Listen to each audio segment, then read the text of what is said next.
Hai hai hai, balik lagi bareng aku Asafianti di podcast Miftahul Ulum TV. Belajar mendengar berkolaborasi. Topik kita kali ini bakal deket banget sama kehidupan sehari-hari remaja. Tapi sering banget disepelein. Padahal kalau kita paham, bisa bikin kita jauh lebih pede, lebih terarah, bahkan lebih siap menghadapi masa depan. Kita bakal ngomongin tentang Pick R. Apa sih Pick R itu? Kenapa penting banget buat anak muda? Dan benar gak sih kalau Pick R itu tempat nongkrong plus tempat curhat paling asik? Yuk langsung aja kita sapa. Halo Kak, boleh perkenalkan namanya siapa? Halo Kak Aisyah, kenalkan aku Maudia Pratiwi dari SMA Negeri 1 Mijen. Biasanya aku dipanggil Tiwi. Oke Kak Tiwi, Pick R itu sebenarnya apa sih? Oke, jadi PKR itu sebenarnya adalah tempat perkumpulan remaja berbakat, di mana PKR sendiri itu memiliki singkatan, yaitu Pusat Informasi Konseling dan Remaja. Nah, di sini kita bisa belajar banyak hal. Kita bisa konseling juga, kita bisa mencari informasi, pokoknya kita bisa selalu mencari hal-hal yang positif di sini. Gimana ceritanya kamu bisa gabung ke Pick R? Oke, aku tuh orangnya sangat suka banget mencoba hal baru seperti itu kan. Banyak hal yang udah aku coba, salah satunya yaitu di Pick R ini. Nah, gimana sih cara awalnya aku bisa tertarik di Pick R? Itu awalnya karena aku pengen banget ikut duta genre. Nah, di situ aku langsung kayak mencoba, coba deh ikut Pick R dulu, siapa tahu nanti bisa lanjut ke duta genre. Nah, dari pengalaman aku juga, dari kakak kelas kan udah banyak banget nih yang ikut. Mereka kok kayak hebat banget ya, keren banget. Mereka bisa berkolaborasi, berpartisipasi, dan mereka juga bisa memunculkan bakat mereka. Jadinya mereka tidak hanya sekolah pulang, tapi bisa berbagi hal atau berbagi ilmu dengan seseorang, entah di masyarakat atau di dalam sekolah. Apa yang bikin Pick R beda dari organisasi lain? Oke, apa yang bikin Pick R beda dari organisasi yang lain? Oke, kalau menurut aku di sekolah kan juga ikut pramuka sama OSIS. Nah, otomatis aku juga udah ngerasain perbedaannya nih ya kan. Nah, kalau aku bilang tadi, Pick R itu adalah bisa dijadikan tempat curhat. Mungkin semua organisasi itu bisa dijadikan tempat curhat, namun mereka tidak bisa yang harus konseling secara langsung. Tapi kalau di Pick R ini kan lebih beda kan, lebih bisa bercerita secara langsung, dan Pick R juga langsung terhubung ke guru BK. Jadinya setiap kita ada masalah, kita juga harus bisa mendapatkan solusinya. Daripada di organisasi yang lain, mungkin kita cuma bercerita namun tidak ada solusi tersebut. Apa manfaat yang kamu rasain ketika ikut Pick R? Oke, manfaat yang aku rasain mungkin banyak banget ya. Yang pertama, aku tuh lebih pede kalau ngomong di depan umum. Kayak sekarang ini juga aku lebih pede juga karena udah belajar dari pengalaman di Pick R. Kita sering kali membuat kegiatan yang itu berhubungan langsung dengan orang banyak. Jadinya kita dilatih untuk belajar di depan umum, ngomong di depan umum, dan kita juga dilatih untuk mengemukakan pendapat, di mana kita harus berani dan harus percaya diri. Nah, manfaat itu sangat berguna bagi aku untuk kehidupan sehari-hari, untuk ngobrol dengan orang yang mungkin belum dikenal, tapi langsung akrab karena yaitu dimanfaat dari Pick R itu. Kayak sosialisasi gitu. Iya, itu juga bisa berpengaruh banget. Pernah sosialisasi? Oke, kalau dibilang sosialisasi, mungkin lingkupnya enggak yang besar banget. Lingkupnya baru di sekitar sekolah. Nah, itu tuh kita pernah mengadakan workshop di mana kita mengambil 2-3 perwakilan di setiap kelasnya. Di situ kita seru banget. Pertamanya emang kita mengenalkan PR terlebih dahulu. Emang PR tuh apa sih? Kegunaannya apa sih? Manfaatnya apa sih buat kita gitu kan? Nah, setelah itu juga dilanjut game-game, seru-seruan. Pokoknya asik banget. Karena emang di situ kita berusaha untuk belajar tapi sambil seru-seruan. Kadang ada remaja yang mikir, itu buat anak-anak, gak buat remaja gitu kan.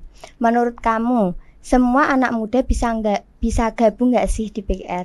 Oke, dari namanya aja udah Pick R remaja ya. Jadinya menurut aku semua anak muda bisa ikut karena emang itu adalah sebagai fasilitas remaja di mana kita bisa didekatkan ke kebaikan dan kita dijauhkan dari keburukan. Seperti apa? Seperti kalau misal sekarang kan lagi marak banget nih kayak kasus pacaran, hamil di luar nikah gitu kan. Nah, di sini kita dapat berkontribusi, yaitu kita memanfaatkan fasilitas speaker ini dengan mencari informasi. Harus apa sih yang baik untuk dilakukan dan apa yang jelek untuk ditinggalkan. Karena sejatinya kita sebagai anak muda itu harus menjadi anak muda yang hebat dan berguna. Jadi kita bisa terjauhkan dari hal-hal yang tidak diinginkan seperti contoh yang aku sebutin tadi. Ambil duluan. Iya, kan bahaya banget sih. Peran PR dalam mendampingi remaja itu sebesar apa sih? Oke, kalau menurut aku tuh PR mendampingi remaja ya besar banget. Karena dari situ aja tujuannya udah ke anak muda. Tapi tergantung juga purpose orang. Kan beda masing-masing ya, setiap orang ya. Bagaimana cara dia menangkap kalau PR itu berguna bagi dirinya. Mungkin kalau misal dia menangkapnya dengan baik, nah PR itu bakal bermanfaat besar banget bagi mereka. Namun ketika mereka acuh atau tidak merasa terbantu, mungkin karena mereka tidak memperhatikan apa sih kegunaan PR sebenarnya. Nah, dari situ kita bisa simpulkan bahwa manfaat bagi anak muda itu bisa dilihat dari orangnya dan tergantung mereka menanggapinya. Biasanya kegiatan rutin di PR itu apa aja? Oke, kegiatan rutinnya kalau dalam seminggu kita biasanya mengadakan latihan rutin di setiap hari Rabu. Nah, jadinya setiap pulang sekolah kan pulang 3:30 ya. Nah, kita udah mulai kumpul tuh di ruang BK, di mana di ruang BK itu di sampingnya terdapat ruang SSK untuk ruangan kita. Nah, jadinya kita tuh kumpul setelah pulang sekolah sampai sekitar jam 5. Nah, kegiatannya ya kita latihan rutin. Kadang juga dikasih game, kadang juga dikasih cara menangani berita-berita terkini yang sedang marak seperti hamil duluan, pacaran. Kadang kan juga nih ada anak muda yang masih sekolah tapi pacarannya tuh berlebihan banget. Nah, itu kan kita harus mencari informasi yang jelas. Kita harus bagaimana nih supaya ini tidak tersebar dan tidak berketerusan. Karena kan, kalau dilihat masyarakat itu jelas adalah contoh yang jelek. Iya, kurang baik kan gitu. Itu cuma yang ikut PR atau semua anak murid? Kalau yang pertemuan rutin biasanya tuh yang pengen daftar dulu. Nah, kita baru mengenalkannya kepada mereka yang nggak ikut gitu. Jadinya kita mempunyai simbiosis mutualisme di mana kita saling mendukung dan memberitahu. Ada nggak sih pelatihan atau workshop yang sering kamu ikuti? Oke, kalau di PR sendiri, di SMA aku namanya adalah PR Bintang. Nah, tepat 2 bulan yang lalu kita sudah melakukan workshop dengan adik kelas, di mana kita mengenalkan apa sih seks bebas itu. Kan takutnya ketika mereka beranjak ke dewasa, mereka kan masih dibilang lulus SMP ya. Nah, kita harus memberikan mereka ilmu bagaimana nih cara menanggapi kehidupan sehari-hari, bagaimana sih caranya mereka agar terhindar dari pacaran. Karena itu tuh sudah menjadi tren ya kalau bagi sekarang ya. Rasanya tuh kalau nggak punya pacar kayak malu banget kok nggak punya ya kan. Nah, kita harus bisa bersosialisasi kepada mereka kalau lakukan saja yang terbaik, jangan mendekati yang buruk. Gimana caranya PR menanggapi masalah remaja kayak bullying? Oke. Sebetulnya kalau misal kita mau mendekati masalah, kita cari tahu dulu nih akar dari permasalahan tersebut. Kalau misal kita udah ketemu akarnya, kita sesama anggota PR melakukan latihan rutin. Nah, itu tuh dibahas di latihan rutin tersebut, di mana kita harus mencari solusi, mencari oknumnya, dan mencari korbannya. Harapannya kita bisa membuat korban dan pelaku itu berdamai, di mana pelaku minta maaf dan korban bismillahnya atau harapannya itu tuh mereka bisa maafkan. Iya, tidak trauma gitu loh. Karena kan mungkin kalau misal bullying kan dampaknya besar banget ya. Nggak ke fisik aja, namun bisa ke mental juga. Nah, itu kan sangat mempengaruhi mereka dalam beraktivitas, atau enggak bisa-bisa mereka tuh malah kayak malas sekolah, gak fokus mikir. Yang ada tiap pelajaran tuh mereka malah mikir kayak nanti kalau dibully gimana ya, nanti kalau aku dibully lagi gimana ya gitu kan. Jadi kan gak fokus sekolah. Dan itu sangat merugikan banget. Pernah nggak sih kamu merasa terbantu karena adanya Pick R? Pernah juga. Dari awal kan aku bilang kalau Pick R ini punya manfaat yang banyak sekali, entah bagi aku atau enggak ke orang lain. Nah, manfaatnya bagi aku sendiri itu, ya mereka di situ sangat memiliki rasa kekeluargaan yang tinggi, dimana kita tuh kalau di situ kayak ngerasa dirangkul gitu loh, kayak selalu ada sifat kebersamaan, solidaritas, dan kalau guna buat aku sendiri juga, aku bisa lebih percaya diri, bisa ngomong lebih pede karena nggak harus AI gitu. Jadinya kita belajar untuk bersosialisasi dengan orang banyak. Apa sih bedanya Pick R di sekolah kamu dan di sekolah lain? Oke, kalau mungkin purpose-nya setiap Pick R kan tujuannya sama ya, mungkin sama ya, mungkin tujuannya sama. Nah, kalau misal yang membedakan Pick R Bintang aku di sekolah aku sama di Pick R Bintang lain, mungkin kita itu mengadakan workshop sekitar sebulan sekali. Nah, itu dilakukan di aula dan harapannya kita ada perwakilan kelas yang nanti bisa menjadi fasilitator kepada teman-teman sebayanya, teman-teman sekelasnya untuk mengasih tahu informasi yang telah diberitahu ketika workshop. Jadinya kita mengambil 2 perwakilan atau sampai 3 per kelas untuk mereka memberitahu kepada teman-teman sekelasnya. Jadi kita itu sih yang merasa aku bikin beda, dan juga kita sering menampilkan sesuatu hal yang wow banget, istilahnya kayak waktu MPLS kemarin kita juga mengambilkan sebuah drama, terus kita melakukan seminar juga. Harapannya mereka juga bisa mengenal ke Pick R juga sih. Menurut kamu, gimana cara Pick R menyampaikan isu tentang kesehatan reproduksi ke remaja tanpa bikin mereka risih atau malu? Oke. Sebagai anak Pick R, kita kan harusnya nggak boleh itu ya merasa kayak, ih apa sih kok gitu bahasanya, kan nggak harus gitu ya, karena kita harus sudah terbiasa nih sama hal-hal tersebut, karena kan tujuannya kita emang menyampaikan itu gitu kan. Nah, kalau misalnya cara menurut aku sendiri, kita harus pede aja, kita nggak usah malu-malu. Kalau misal kita mau menyampaikan itu tapi yang disampaikan malu, juga nanti narasumbernya atau nanti audiensnya malah ikut malu juga. Jadinya kita menyampaikan sesuatu, kita harus lebih pede biar mereka tuh merasa nggak yang melecehkan gitu loh. Jadinya kayak mereka, oh jadi ini sebuah pembelajaran, kita harus mendengarkan, kita harus gini-gini. Beda lagi karena misalnya kita malu, ya nanti kayak rasanya kayak, ih kok malu-malu sih, kan yang diomongin juga ikut malu yang dengerin kan. Ini kayak ya udah, kita pede aja, kita membahas sesuatu yang emang intinya harus disampaikan karena itu buat kebaikan mereka juga gitu. Jadi kamu sering ditanyain teman-teman kamu kayak gitu? Ya mungkin.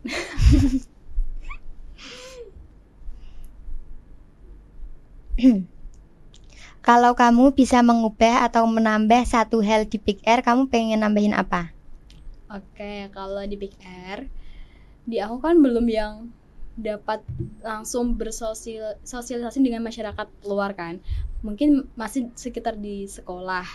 Nah, aku pengen banget nanti Pick R itu berpengaruh kepada orang banyak, nggak cuma di sekitar sekolah, namun di luar sekolah juga, entah ke masyarakat, mungkin bisa ke ibu-ibu, ke anak-anak, karena kita tujuannya itu bukan hanya sekedar remaja, walaupun tadi tertulis Pick R remaja, namun kan harapannya bisa bermanfaat dengan orang banyak, bermanfaat bagi orang banyak, entah itu mau remaja, ibu-ibu, anak-anak, karena kan itu juga termasuk salah satu tujuan biar mereka tuh terhindar dari hal-hal yang tidak diinginkan. Jadi aku pengen banget nanti kalau misal ada kesempatan lagi, Pick R bisa dapat bersosialisasi dengan warga di luar sekolah, biar kita juga lebih dikenal dan kita juga lebih bermanfaat juga. Siapa sih sosok inspiratif yang kamu temui lewat Pick R? Oke, buat sosok inspiratif ya, itu namanya adalah Kak Anita. Dia itu 2 angkatan di atas aku. Nah, dia tuh udah keren banget, pokoknya tuh dia dari cara ngomongnya aja udah ramah banget, orangnya selalu senyum, nggak pernah merengut gitu. Jadi kayak aku sebagai adik kelas di waktu itu kayak, wah kak ini kok keren banget gitu ya, aku juga pengen dong ikut Pick R biar jadi kayak dia. Dia juga sebagai finalis genre, tahun 2023 ya, 2 tahun lalu 2023 kan. Iya. Nah, dia juga sebagai finalis duta genre. Di situ aku kayak pengen juga jadi duta genre. Keren banget sih kakaknya. Jadinya itu adalah sosok inspiratif bagi aku karena dia juga udah ngajarin aku, ngenalin aku, bahkan dia juga pernah bantu-bantu kayak Tiwa apa sih yang nggak, apa yang bingung, nanti Kak Nita bantu gini-gini gitu. Kita saling bekerja sama lah. Jadi udah deket sama Kak Nita. Lumayan sih, lumayan. Tapi sekarang juga masih kontekan juga gitu. Pernah gak sih Pick R ikut kegiatan di organisasi lain kayak OSIS, Pramuka? Itu Pick R-nya atau kitanya? Pick R-nya. Pick R-nya. Oke. Untuk ikut di organisasi mungkin belum pernah ya, tapi kalau misal waktu MPLS kita itu membuat Demo Eskul, di mana kita tuh berkolaborasi antara semua ekstrakurikuler yang ada di sekolah. Jadi kita bekerja sama biar membuat adik-adik tuh tertarik, biar mereka tuh mikir kayak wah ternyata di sini tuh nggak hanya belajar ya, ternyata ada ekstrakurikuler banyak banget. Itu ada Pick R, OSIS, Pramuka. Jadinya kita bisa memacu mereka untuk ikut gabung juga, karena nggak lucu dong kalau misalnya kita udah mendirikan sesuatu tapi nggak ada penerusnya. Jadinya kita berkolaborasi lewat situ biar nanti banyak yang ikut. Iya dong, masa bangunan didirikan tapi nggak ada penghuninya gitu kan, nggak lucu ya. Gimana kamu bagi waktu antara Pick R dan tugas sekolah? Tadi kan juga ikut OSIS sama Pramuka. Iya. Oke. Banyak hal sih yang bisa dibagi dan cara juga nggak yang gampang tapi yang nggak susah banget. Nah, dimana aku membaginya itu, aku sering banget nulis diary di buku notebook, dimana aku bikin catatan kalau hari ini judulnya ini, hari berikutnya judulnya ini, biar tidak lupa. Misal nih hari Senin, nanti jam 2 ada kumpul Big R, terus dilanjut pulang sekolah ada rapat OSIS membahas LDK. Nah itu tuh aku sering membuat rincian di catatan biar tidak lupa. Jadinya itu sangat membantu aku membagi waktu sih biar nggak keteteran. Soalnya kan takut banget ya kalau misal kita udah sekolah capek-capek, kita udah ikutin itu tapi nggak bisa bagi waktu, kan sama aja kita tidak bisa mendapatkan ilmu yang didapatkan. Karena sekolah itu juga penting karena tujuannya kita adalah belajar. Kalau misal kita udah ikut ini itu tapi kita melupakan mata pelajaran yang harus kita pelajari, kan juga percuma kan, karena itu yang bisa membantu kita entah mungkin masuk SNBP atau enggak lanjut ke perguruan tinggi lainnya. Mungkin itu sih salah satu yang bisa membuat aku membagi waktu agar tidak keteteran. Kamu pernah ngerasa capek? Namanya manusia kan ya pasti pernah capek ya. Kalau aku sendiri emang pernah capek banget. Kadang mikir kayak ini kok tabrakan banget sih, ini gimana. Kadang kok rasanya kayak ditimpa ke aku semua gitu kan. Jadi kalau misalnya dibilang capek emang pernah.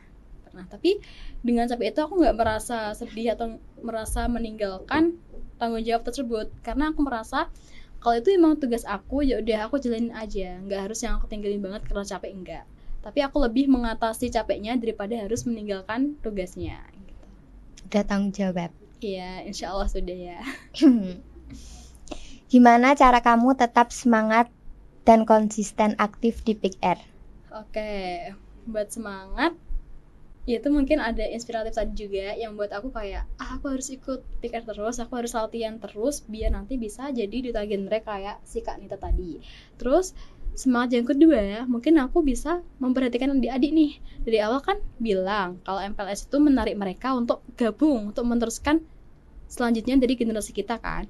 Nah, aku harus lebih semangat biar mereka juga semangat juga. Biar adik-adik aku yang gabung di selanjutnya tuh mereka juga semangat. Biar mereka tuh nggak kayak, kita disuruh gabung tapi kok kakaknya malah ninggal sih, kan nggak lucu ya. Jadi kayak terkesannya malah ngeprank mereka kan. Jadinya kayak yaudah, jadi aku lebih semangat biar adik-adik juga termotivasi dengan dari aku, entah ada atau tidak. Mungkin tujuannya kan baik ya, biar mereka juga selalu mengikuti dan aku juga semangat. Itu yang kedua. Terus yang ketiga, karena ada teman-teman sih, kita juga kenal teman-teman baru yang beda kelas. Aku kan dari kelas 12-1, berhubung di SMA aku itu ada 30 kelas, jadinya kan kita bisa lebih mengenal gitu loh, dapat teman baru juga, dapat pengalaman, kita bisa sharing cerita. Terus berkeluh kesah bareng, atau enggak kita sekali jajan bareng gitu. Jadinya itu yang bikin aku semangat untuk latihan PKRC. Reaksi orang tua kamu gimana waktu tahu kamu aktif di PKR? Oke, reaksi orang tua sih tentunya mereka yang biasa aja ya, tapi yang nggak flat banget karena mereka itu nyerahin semuanya ke aku. Kalau misal aku mampu ya udah dijalanin aja, kalau enggak istirahat atau enggak usah ikut aja gitu. Jadi mereka ya setuju aja karena aku emang orangnya kalau pengen itu harus dilakuin gitu kan. Tadi kan aku juga bilang kalau misal aku tuh punya hobi yaitu mencoba hal baru, dimana ketika aku pengen nyoba ini yaudah aku harus nyoba. Jadinya aku nggak mikirin perkataan orang lain termasuk orang tua aku. Kalau misal orang tua aku ngelarang kalau aku pengen yaudah aku pengen, nggak harus, kan nggak semua perintah orang tua harus diturutin ya. Kalau misal itu yang terbaik buat kita, kenapa nggak dilakuin aja gitu. Kalau reaksi teman-teman kamu gimana? Ada yang nyinyir atau gimana gitu? Kalau teman-teman sih enggak ya, lebih ke kita tuh support karena kita ya udah, kenapa harus dinyinyirin, karena itu hal baik, nggak hal yang buruk kan, kenapa harus dinyinyirin. Dan mereka juga sangat suportif kok ketika kita ada masalah bareng, kita juga cerita bareng. Kadang mereka juga konsul ke kita karena kita kan tujuannya juga sebagai salah satu tempat curhat dan konseling bagi mereka kan. Nah mereka alhamdulillahnya tuh nggak yang nyinyir banget, tapi mereka malah mendukung, memberi perhatian, support banget karena mereka tahu kalau kita juga bisa berdampak baik bagi orang lain gitu. Menurut kamu gimana sih cara paling efektif kenalin PKR ke anak-anak muda zaman sekarang? Oke, cara yang paling efektif mungkin kita kenalin dulu nih, apa sih PKR itu gitu kan. Kita kenalin dulu biar mereka tuh tahu, oh PKR tuh ini, manfaatnya ini, terus ada contohnya ini juga gitu kan. Nah cara aku juga lewat seminar atau enggak workshop tadi, biar mereka tuh tertarik untuk gabung juga, biar mereka tuh juga lebih kenal dengan PKR dan mereka tuh jadi tahu apa sih manfaat yang sebenarnya. Nah mereka tuh bisa memunculkan ide atau enggak bakat mereka di situ, biar apa yang mereka punya itu bermanfaat buat orang lain juga, yang tidak hanya dimiliki oleh dirinya sendiri. Kan sayang banget ya kalau misal kamu punya bakat ini public speaking tapi kok cuma diem aja nggak dikembangin, kan percuma banget kan. Nah itu tuh bisa dijadikan sebagai fasilitator biar bisa mengenal orang banyak, kita manfaatkan juga karena kan siapa tahu kan jadi bisa jadi MC juga, atau enggak nanti kalau misal ada acara sekolah bisa jadi pembawa acaranya atau jadi apa gitu kan, bisa bermanfaat buat dia dan buat orang lain juga. Gimana caranya kamu ngajak gabung adik-adik buat ikut PKR? Oke, buat cara gabung nih ya biar menarik gitu kan. Tentunya kita dari tim PKR kita membuat bisa ada MLS nih, kita demo school, kita harus membuat drama atau enggak kita membuat suatu pertunjukan yang menarik banget buat mereka gitu kan, biar mereka tertarik dan kok seru ya pertunjukannya, kan bisa jadi itu menjadi salah satu keinginan dia atau ketertarikan baginya biar mereka bisa gabung juga ke PKR. Nah kita membuat drama seru-seruan atau enggak tentang hal-hal terkini. Kebetulan banget waktu MLS kemarin kita tuh membuat drama tentang hamil di luar nikah kan. Oke, di situ heboh banget karena mereka kayak shock banget, kayak ini kakaknya habis pingsan kok perutnya tiba-tiba besar gitu ya, karena kan kita niatnya emang bikin mereka tertarik gitu kan. Kalau emang besar perutnya tuh benar karena kita diisi balon. Ya bukan aku sih yang pemain itunya, tapi kan kita menyaksikan itu dengan seru banget karena mereka pada shock gitu kan, pada tepuk tangan, pada histeris. Nah mereka tuh lebih memperhatikannya dengan baik. Setelah diadakan open recruitment, nah itu tuh mereka banyak banget yang tertarik daripada tahun-tahun sebelumnya. Atau di tahun aku kan lebih banyak tahun yang ini daripada yang di tahun aku. Jadinya aku mikir kayak ini adalah cara yang efektif buat menarik mereka gitu. Pengalaman sedih di PKR. Pengalaman sedih di PKR apa ya? Oke, waktu itu tuh aku kan udah bilang kalau aku kan ikut OSIS sama PKR. Nah jadinya aku di situ masih kelas 11 ya, masih denial banget gimana cara bagi waktu, dimana di hari tersebut itu tuh ada 2 kegiatan yang harus dilakukan. Aku bingung nih milih yang mana kan, karena aku juga orangnya cinta banget sama OSIS, terus aku juga pengen banget ikut PIKR, jadi dia kayak bingung, ini aku milih OSIS apa PIKR ya, karena kok acaranya bareng semua, dimana di OSIS itu waktu itu ada rapat gitu kayaknya, bahas apa ya, bahas classmate atau apa gitu kan. Nah terus yang di PIKR itu adalah pemilihan struktur organisasi kan. Aku dari situ tuh kayak bingung, tapi aku lebih milih ke si OSIS karena menurut aku ya lebih berat atau enggak lebih harus diikuti, karena kegiatannya COVID kan enggak yang kecil kan, besar, kita berpengaruh pada orang di semua sekolah. Jadinya aku, oh ya aku milih PIKR deh.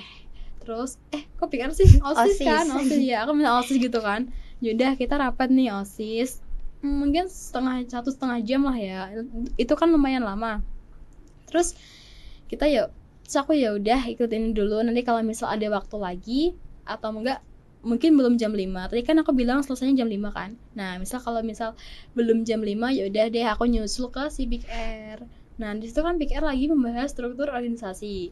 Nah, aku waktu kelas 10 dulu tuh udah dibilang sama ketua Big R yang sebelumnya, yaitu Mas Aldi kan. Dibilang kayak, "Oh, nanti kalau misal kamu kelas 11 gantian kamu ya yang di ketuanya," gitu kan. Ya aku excited dong, aku sangat senang banget karena emang kalau dibilang aku paling menonjol di angkatan aku ya emang iya, karena kebanyakan kalau di angkatan aku itu cewek. Nah jadinya kayak, oh yaudah nih Mas Aldi percaya banget nih sama aku, jadi kan aku setuju banget kayak, oh iya mas mau gitu kan. Aku udah seneng banget, udah berharap banget jadi ketua PR gitu kan. Terus habis itu pas setelah rapat OSIS kan aku lanjut ke PIKR. Nah di ruangan itu tuh pada heboh banget karena membahas siapa nih ketua selanjutnya gitu kan. Ternyata pas aku sampai sana ketuanya tuh udah dipilih gitu loh. Jadi aku kayak ih kecewa banget, padahal kan aku pengen ya, terus ternyata udah digantikan sama orang lain gitu kan. Terus aku bilang kayak, ya udah nggak apa-apa kalau misal dia gitu kan, mungkin dia yang lebih baik daripada aku gitu kan. Terus aku dibilang sama Mas Oji selaku apa namanya, pembimbing setiap harinya gitu lah, pelatih lah gampangannya ya, sebagai pelatih. Nah dia bilang ke aku kayak, TB ini udah ada itu ketua pikirnya udah nemu, kamu jadi sekretaris satu nggak apa-apa ya gitu kan. Terus aku bilang, oh gitu ya mas, ya udah nggak apa-apa jadi sekretaris satu, walaupun di situ kayak agak kecewa karena kan gimana ya, udah berharap udah berharap banget, udah excited karena aku juga udah langsung dibilang sama ketua sebelumnya kayak, nanti kamu yang lanjutin aku gitu ya. Terus aku kayak, ya udahlah mungkin emang belum rezekinya ya. Itu sih yang bikin aku kayak paling sedih. Apa kata-kata motivasi yang sering kamu pakai untuk ngajak orang-orang gabung? Ngajak orang-orang gabung, oke, motivasinya itu ketika kamu berusaha bekerja keras, tidak mungkin hasilnya jelek, karena sesungguhnya proses itu tidak mengkhianati hasil. Kalau misal kamu berusaha untuk hari ini, maka hasilnya akan didapat untuk hari besok gitu. Kalau ada yang bilang aku anaknya introvert, takut gak cocok gitu kan. Menurut kamu gimana?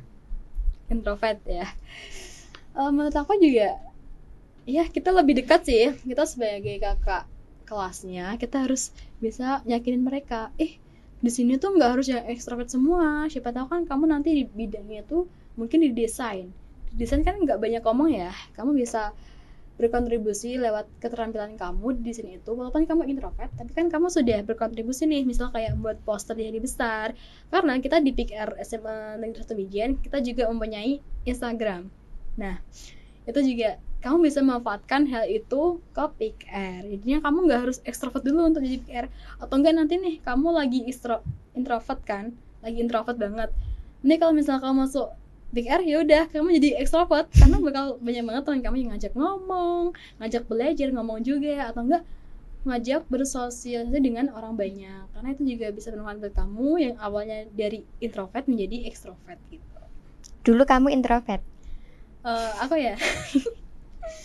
Kalau dibilang introvert mungkin iya, karena kalau misal aku baru ketemu orang banyak dulunya kalau misal aku baru ketemu orang yang baru aku kenal, aku tuh kayak pengen ngajak ngomong malu. Iya malu banget nih. Kalau misal dia respon baik kan seneng ya, kalau misal yang diajak ngomong responnya baik, oke lah seneng. Tapi kalau misal responnya jelek gimana, kalau misal mereka terganggu gimana gitu kan. Dulu aku misal kalau dibilang introvert iya juga sih kalau ke orang yang baru kenal, tapi kalau sekarang ya udah enggak, karena emang aku mengetahui purpose mereka dan topik apa yang harus dibicarakan kepada yang pengen aku ajak bicara, biar nyambung gitu loh, nggak yang flat banget tapi bisa nyambung ngobrolannya dan seru juga. Jadinya aku langsung ajak ngomong, mungkin basa-basi dulu lah ya, namanya siapa kak, gini kak, ngapain kak, pekerjaannya apa, gini-gini. Atau kalau misal seumuran, hobinya apa, gini-gini. Jadi kan bisa seru kan, atau enggak kita langsung mutualan IG atau enggak mutualan WA gitu kan. Jadi kan aku yang dulunya introvert ketemu orang yang baru kenal, dan sekarang alhamdulillah ya sudah enggak, karena aku udah belajar dari pengalaman, aku juga sudah melihat banyak pengalaman, dan aku insya Allah bisa merubah diri aku menjadi yang lebih baik gitu. Apa sih cita-cita kamu ke depannya? Terinspirasi dari Big Air atau gimana? Oke, buat cita-cita ya. Aku kalau cita-cita tuh apa sih ya? Random sih cita-cita mah. Dari kecil sampai sekarang tuh berubah-ubah. Entah jadi presiden lah, entah jadi anggota DPR lah, atau enggak dokter lah. Itu apa ya? Random banget gitu loh. Tapi kalau untuk sekarang kan udah 12 nih, udah kelas 12, udah mikir TKA, udah mikir semuanya. Jadinya kan harus mengambil apa ya? Keputusan kan, nggak harus yang bercita-cita yang ngawur ini di DPR presiden kan, nggak yang ngawur banget gitu kan. Jadinya aku udah memutusin, insyaallah ya doain aja, mungkin aku bakal lanjut sebagai guru. Nah itu adalah salah satu cita-cita aku, walaupun dari kecil kadang cita-cita menjadi guru tuh kadang hilang, kadang ada, kadang hilang, tapi sekarang jadi aku yakin banget insya Allah nanti aku bakal berimpian menjadi seorang guru. Kalau berpengaruhnya dari PR itu ya karena itu tadi, aku yang awalnya bisa ngomong dengan sedikit orang, sekarang udah bisa banyak orang. Guru kan lingkupnya besar ya, ke anak-anak kelas, apalagi yang baru kenal juga kan. Nah jadinya itu adalah salah satu manfaat yang aku dapat dari PR. Jadinya aku bisa mengajar mereka dengan baik, aku juga bisa dapat mengenal mereka. Apalagi aku tuh pengennya masuk ke PGSD, guru SD kan. Jadi kan sebagai guru SD kan harus ramah. Iya, harus ramah ke anak SD dong. Masa guru SD tapi gurunya perengat-perengut, pasti kan anaknya bakal bete. Apalagi kan anak SD tuh bisa dibilang susah diatur ya. Mungkin ya aku berusaha untuk selalu tersenyum, atau enggak aku ambil manfaat dari PR tadi biar bisa mengenal mereka, dan aku bisa berbicara dengan mereka dengan sesuai topiknya gitu kan. Karena udah berpengalaman, jadinya insya Allah dapat pengalaman ini itu ke diri aku sendiri yang bisa aku gunakan untuk cita-cita aku ke depannya gitu. Menurut kamu remaja hebat itu kayak gimana? Oke, remaja hebat. Harapannya kita semua hebat ya. Kalau remaja hebat menurut aku tuh dari hal kecil aja deh. Remaja hebat itu yang tidak pernah melakukan keburukan, dimana dari hal terkecil itu bisa menjadi hal yang besar. Seperti kata pepatah, sedikit demi sedikit lama-lama menjadi bukit. Nah itu kan, itu juga menjadi salah satu motivasi aku sih. Nah itu tuh caranya kita harus bisa nih menjadi pemuda yang hebat. Nah gimana ya, menurut aku pemuda hebat itu nggak yang harus pintar banget, harus juara satu terus, atau enggak serba bisa. Enggak juga sih. Pemuda hebat juga bisa dikenal dari sikapnya, kepribadiannya, atau enggak secara emosionalnya. Kalau misal kamu pintar tapi emosional kamu jelek, ya udah buat apa, percuma kan. Yang ada nanti kamu pintar tapi introvert. Emosional itu tuh kayak misal gimana sih cara nanggepin kamu ketika kamu sedang berbicara dengan orang lain. Kalau misalnya kamu pintar di akademik, tapi kamu nggak bisa berani ngomong di depan umum, kan percuma aja ya. Jadinya kamu cuma pintar ditulis tangan, tapi nggak pintar bersosialisasi gitu kan. Karena nanti kita setelah pulang sekolah sih, kok pulang sekolah ya, lulus sekolah, kita kan harus berkenal dengan orang banyak nih. Nah kita nggak harus dong ngandelin ujian kita. Masa kita sedang diajak bicara malah kita nulis jawabannya terus itu kan enggak ya.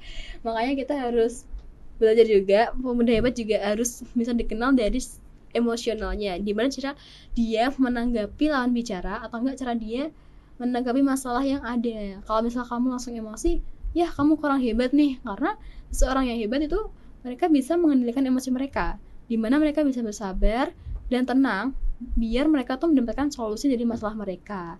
Mungkin pemuda hebat menurut aku yang selanjutnya itu dia yang tidak menyusahkan orang lain juga. Karena kalau kita menyusahkan orang lain, ya kita sangat jauh banget dari kata hebat. Karena itu sangat merugikan. Kita juga menjadi tercemar nama baiknya, kita juga merugikan orang lain, dan ya itu adalah definisi pemuda hebat kalau menurut aku ya. Tapi nggak tahu juga menurut orang lain, karena kan setiap orang memiliki pendapat sudut yang pandang, berbeda. yang berbeda. Mungkin itu aja dari aku.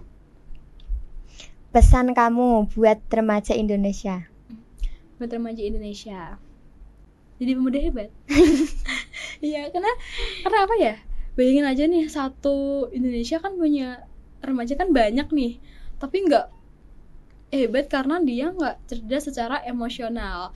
Misal kita satu remaja dikumpulin, tapi di situ nggak ada yang cerdas secara emosional, nggak ada yang gimana ya istilahnya, kayak berani mengungkapkan pendapat terlebih dahulu. Misal kita kumpul di satu ruangan, di situ kita introvert semua, terus bagaimana cara kita memulai obrolan nih? Masa kalau misalnya kita disuruh kalian berlima nanti di satu ruangan yang sama ya selama 5 hari, nggak mungkin dong kita selama 5 hari itu Cuma kayak diam. diem kan nggak mungkin ya. Maka dari itu kita harus menjadi pemuda yang berani mengawal sesuatu gitu kan. Kalau pesan untuk anak remaja di Indonesia, mencobalah hal yang belum kamu coba, itu aja. Karena aku adalah tipe orang yang seperti itu. Jadinya ketika kamu bisa di ini, kamu juga harus bisa di itu. Walaupun misalnya nggak yang bisa banget, tapi setidaknya kamu udah pernah merasakan, biar kamu nggak penasaran, gitu aja. Biar nambah pengalaman. Iya, biar nambah pengalaman juga, relasi juga kan. Biar kalau tanya, emang kamu pernah naik gunung? Oh pernah gitu kan. Emang kamu pernah berenang di laut? Oh pernah gitu. Tapi nggak di laut juga sih, kan bahaya ya. Mungkin contoh kecilnya seperti itu gitu. Harapan kamu buat Pick Air di masa depan apa? Kalau harapan aku, sesuai aja dengan tujuan Pick Air dibuat. Bisa bermanfaat bagi remaja, masyarakat, entah itu ibu-ibu, anak-anak, atau bapak-bapak. Dimana kita harus mewujudkan Indonesia yang emas, sesuai petuah yang dikatakan 2024 2045 Indonesia menuju generasi yang emas.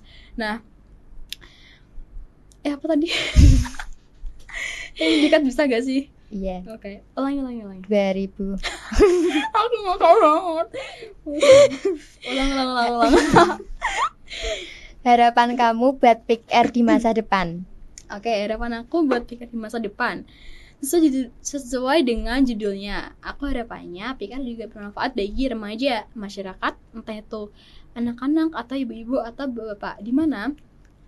Lali meneh. Apa sih aku pertanyaannya?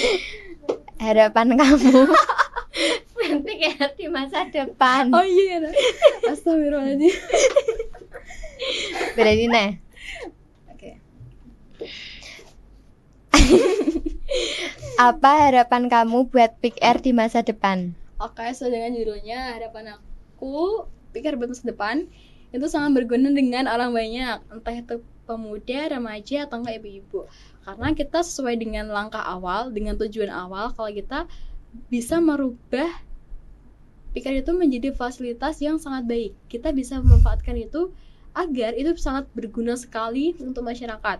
Ketika misal kita sedang dalam lingkup remaja nih, apalagi dengan banyak persoalan yang sekarang, kayak misal pacaran berlebihan, hamil di luar nikah, bahkan mereka kadang bertemu pacarnya di jauh.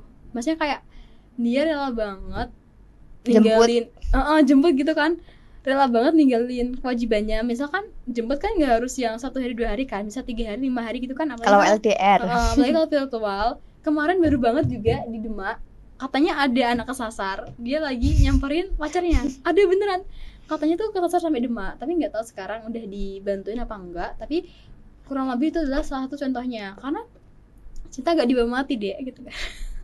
Effort Nah, banget ya kan, kayak kenapa kamu harus effort itu gitu loh, karena belum tentu itu adalah jodoh kamu di masa depan. Makanya kita harus bisa memberitahu mereka kalau itu hal yang tidak baik.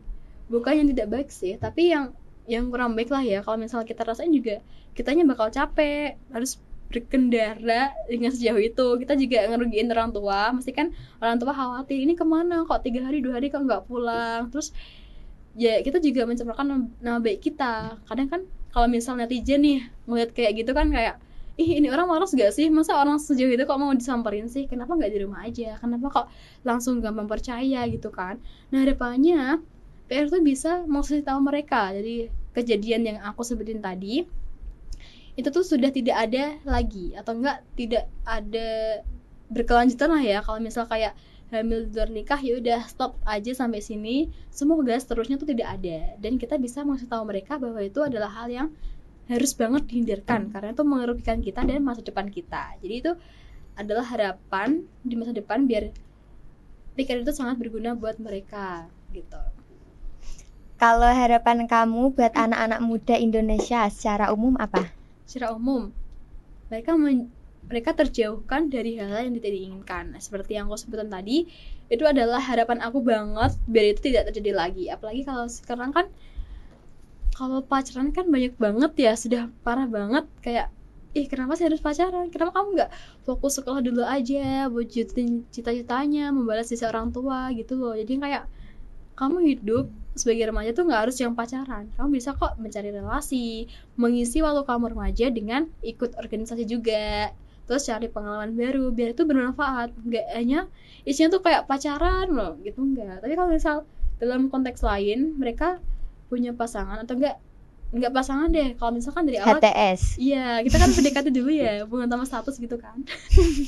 Nah kita bisa menggunakan itu sebagai support, misal kayak Semangat sekolah semangat di gitu. sekolah, kayak misal ya aku mau sekolah deh, tapi kan ini ketemu dia gitu kan. Ini kan ya udah kita ambil positifnya aja.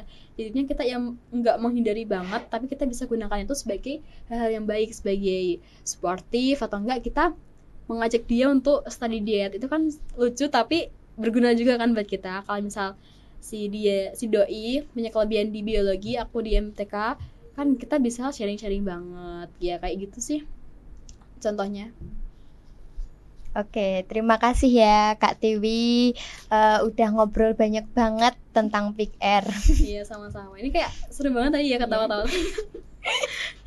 Tapi jangan lupa dikat ya. Yeah. Buat sahabat muda semua, jangan ragu buat cari tahu lebih banyak tentang Pick Air di sekolah atau lingkungan kalian. Karena siapa tahu langkah kecil itu bisa jadi pintu besar buat masa depan yang lebih keren. Sampai jumpa di episode selanjutnya. Bye-bye.